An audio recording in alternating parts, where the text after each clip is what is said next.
Greetings and welcome to this episode of Go XDGO, the official podcast of XDGO. XDGO is an experience design consultancy that focuses on helping organizations, teams, and individuals understand, embrace, and sustain the practice of experience design. I'm Matthew Doty, founder and principal consultant of XDGO. Today's podcast is part 2 of a 3-part series on human-centered innovation, transformation, and iteration, and is taken from a talk I gave to the Minnesota UXPA back in April. Today, we'll be covering the topic of human-centered transformation. Special thanks to the Minnesota UXPA for inviting me to speak and allowing XDGO to use this content for today's podcast. For those of you listening to this podcast on Spotify or iTunes, make sure to check out this podcast on our YouTube channel, as there are important video components you won't want to miss. A link to our YouTube channel is included in the description for this podcast and the description of this episode. Okay, let's talk about human-centered transformation. So now we're going to move into a discussion on human-centered transformation. The reason I kind of have these things in this order is the innovation is all about designing experiences. The iteration is all about designing experiences. The transformation is kind of this middle nebulous thing that happens as you're engaging in these two efforts. So when you innovate, when you uncover where you want to go and where you want to invest, 100% of the time, you are going to uncover ways the organization that you're working with has to change. And without addressing that, just with both feet jumping in and being completely honest, you're really doing the people that you're working with a disservice. And so that's why I kind of spotlight it and I put it in the middle of these two, even though transformation efforts happen all over the place. So really, this is about when you recognize that you need to make organizational and cultural changes to deliver the caliber of experiences that you need to. You need to change, and really, transformation is change. You have to stop doing some things that you used to do, and you have to start doing some things that you're not currently doing. One of my and I'm just going to totally show my hand here as an 80s sci-fi nerd. One of my favorite quotes on change is from the movie Dune. Oh yeah. So you have Duke Leto Atreides talking to his son, and he says before they go and they basically change planets and take over control of the planet that is called Dune. He says, without change, something sleeps inside of us and seldom awakens. The sleeper must awaken. This process of change is hard. It's actually really, really, really hard. And I had a comment earlier in response to a question about setting accurate expectations. This is one that you can't shortchange. Changing the way that we do things is very, very, very hard. And like another 80s movie says, anyone who says differently is selling something. So we'll just move on here. So what I want to do is take this next section and talk about 3 keys to effective change. How do you actually make change happen? So one, these are going to sound stupid simple, but as we'll learn a little later on, simple doesn't always translate into easy. So the first is to identify what you want to change. The second is to pinpoint what I call critical behaviors that you have to engage in.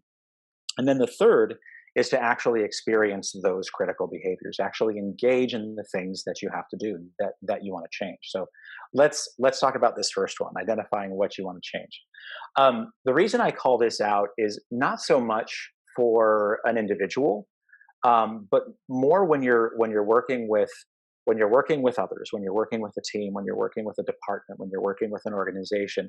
Everybody has to be on the same page about what it is that we're actually trying to change. What are we trying to move from, and what are we trying to move to, and how do we go about doing that? So common changes in the experience design space that I've encountered include learning more about experience design, learning how to do specific techniques, hiring talent, implementing human-centered thinking, changing your culture or your process to become more human-centered, establishing an experience design practice, team, or department, and then maturing your existing XD capabilities.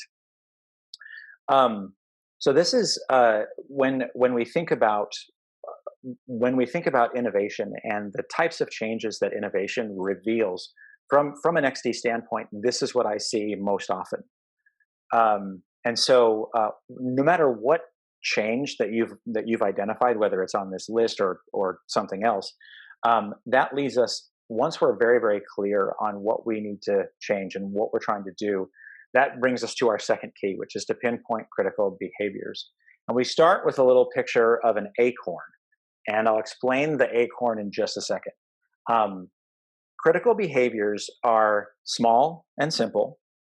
They have a high impact, and they yield the desired results. And so the reason why I use an acorn is because an acorn is a very, very, very small and simple looking thing. But if that thing gets into the ground and is nurtured by sun and water and soil and nutrients, it becomes this amazing tree. And so, like the acorn, critical behaviors are are like are these seemingly insignificant things, but yield very very powerful results. So, as I mentioned earlier, simple does not mean easy. So let me share some examples of what critical behaviors look like in various situations. Um, the first one is, so you have this picture of a teeter totter.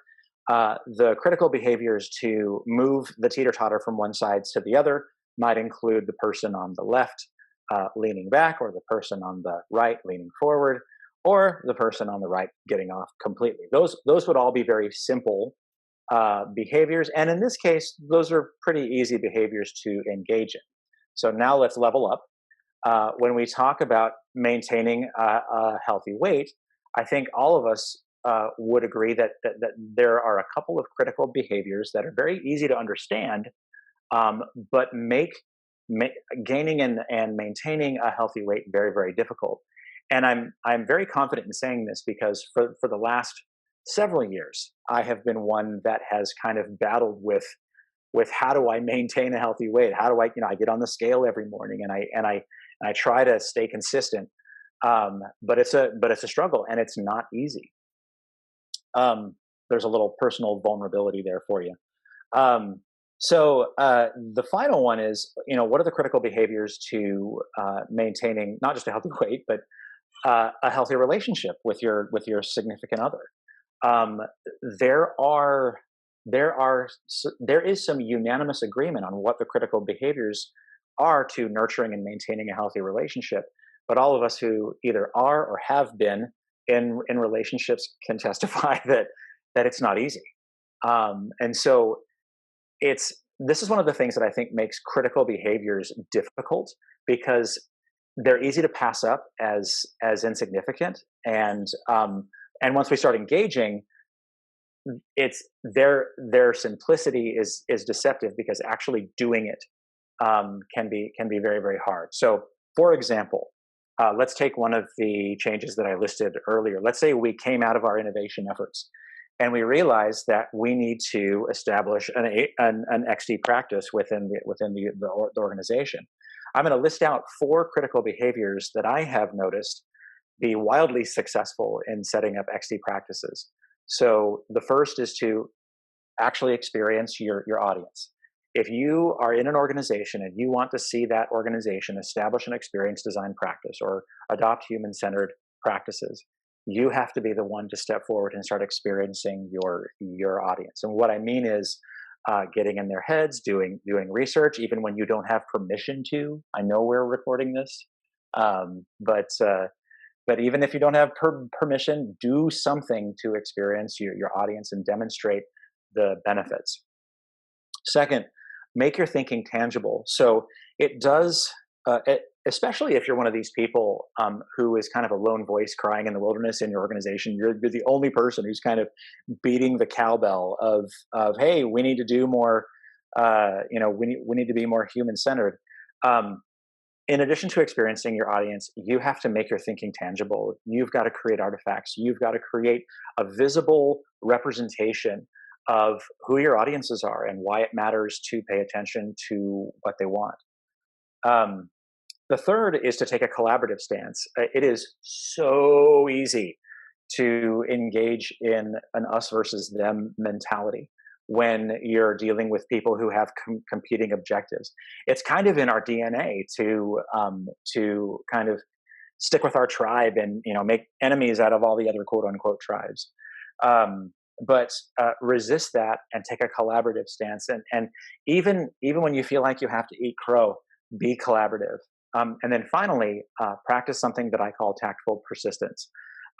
This is something that I recommend to everyone who is trying to move the needle toward greater human centricity in their organization. So, tactful persistence is essentially this idea of doing everything you can to demonstrate the value of human-centered design, but recognize where your organization is.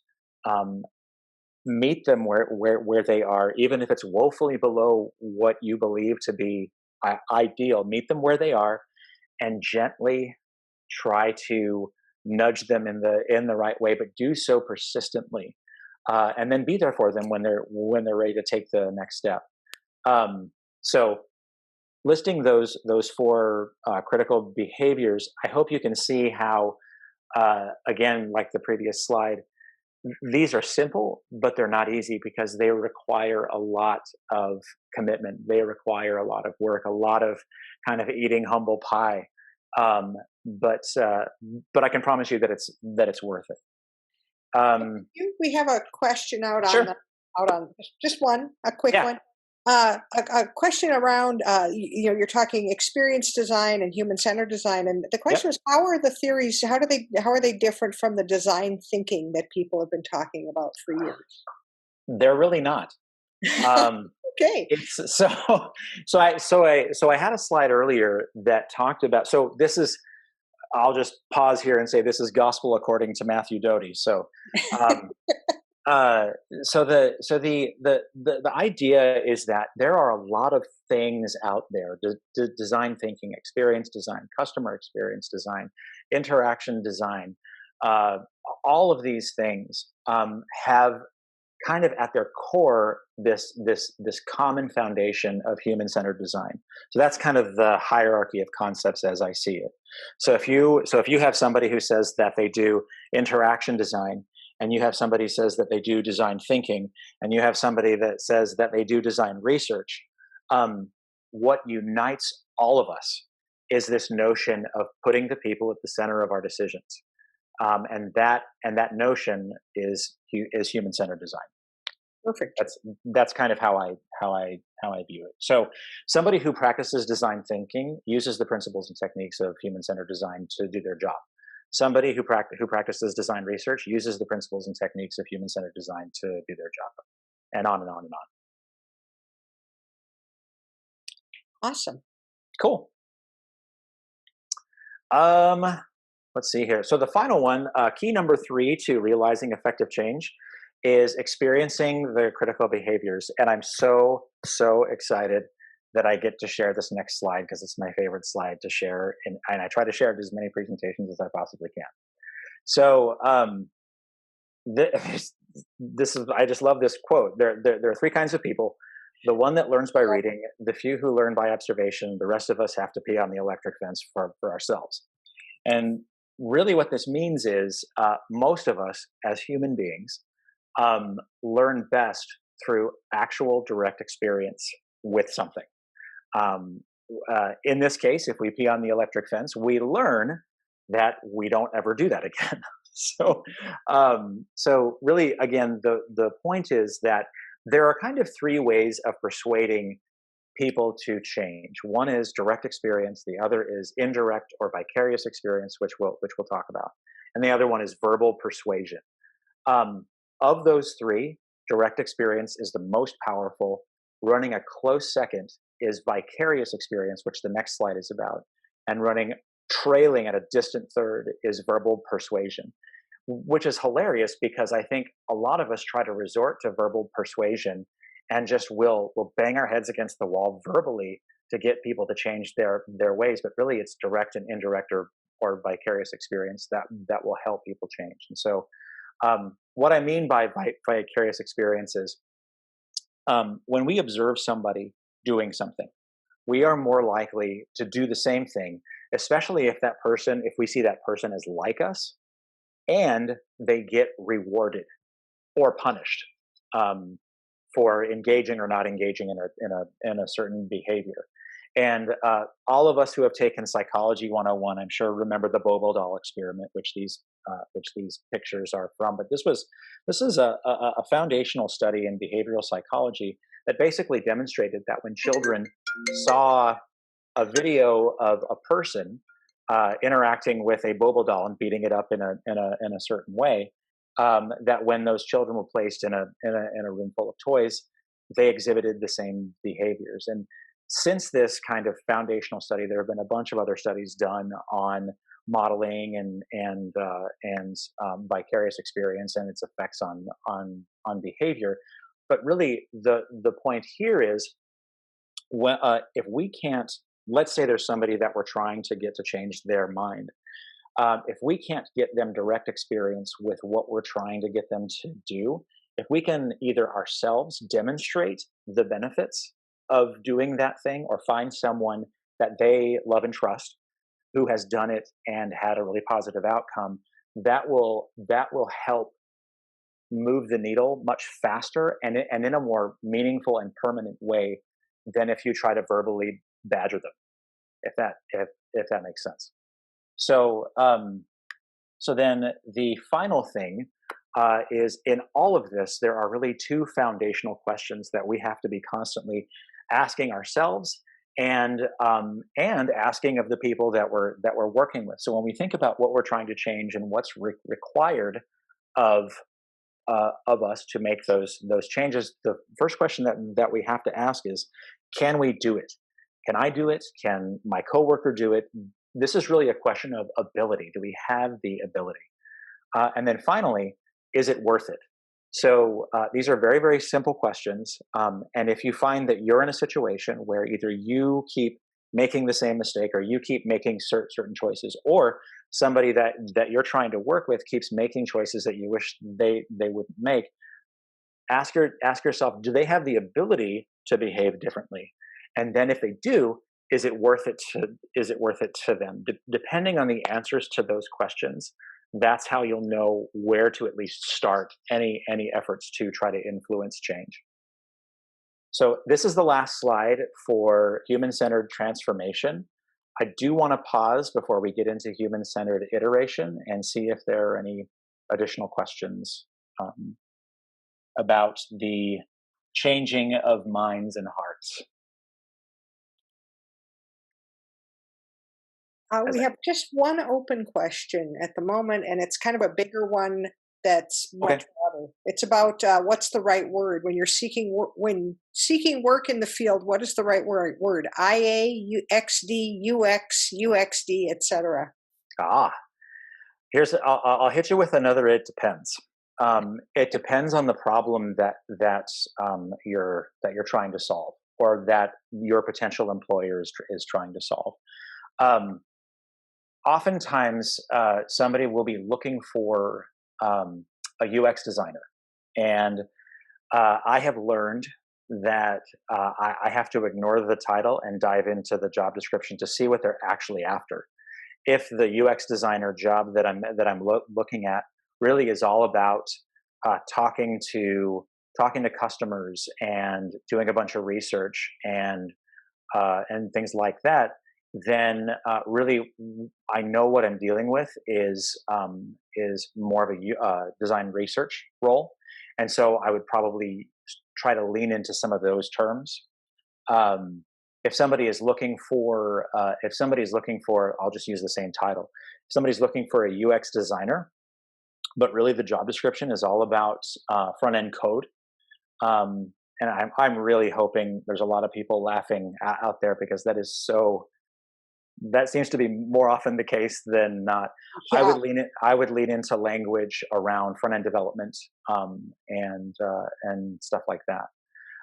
If the UX designer job description is focused on creating sitemaps, flow diagrams, wireframes, then I would lean heavier into either interaction design language or information architecture language. Information architecture seems to me to be being used less and less in favor of interaction design, but I think both would still work. Great, thanks. How's that? Oh, that was amazing. Between you and me, thanks, Margaret.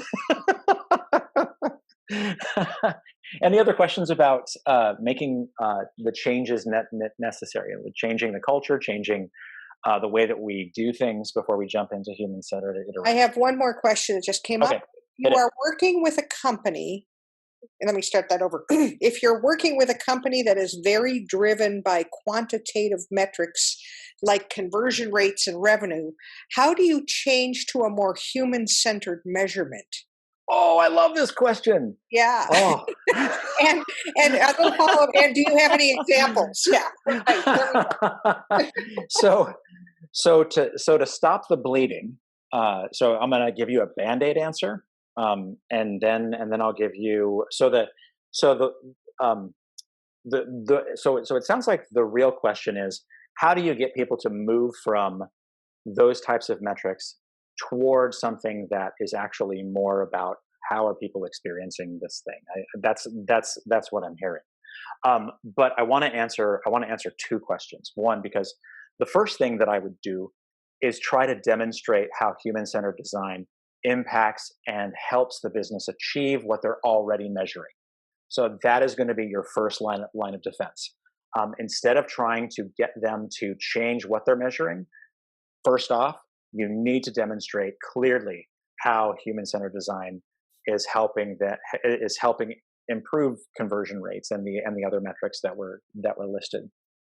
Then, just the very process of that will start to develop a relationship of trust and buy-in around human-centered design in all of its forms. And then once you feel like that relationship is strengthened, then you can begin to demonstrate what other companies are doing in terms of measuring.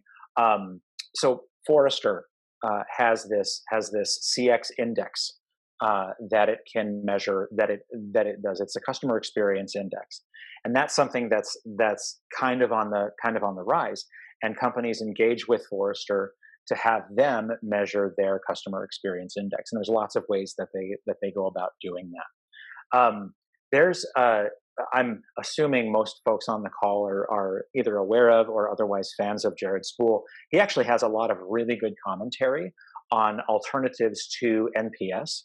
So NPS, for those of you who don't know, is the Net Promoter Score, and it's kind of a tried and true, quote unquote, way of measuring customer engagement. But if you go to UIE, I think that's, user interface engineering, Jared Spool, he actually recommends a whole bunch of alternatives to either supplement NPS or either replace NPS altogether. So that's what I would recommend. Awesome. Thanks.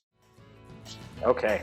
Thanks for tuning into this episode of Go XDGO. Today's podcast is part 2 of a 3-part series on human-centered innovation, transformation, and iteration, and is taken from a talk I gave to the Minnesota UXPA back in April. A special thanks to the Minnesota UXPA for inviting me to speak and allowing XDGO to use this content for today's podcast. Please like, subscribe, and follow us on YouTube, Spotify, and iTunes. To learn more about XDGO and how we can help you, your team, or your organization build your experience design capabilities, visit us at www.xdgo.io.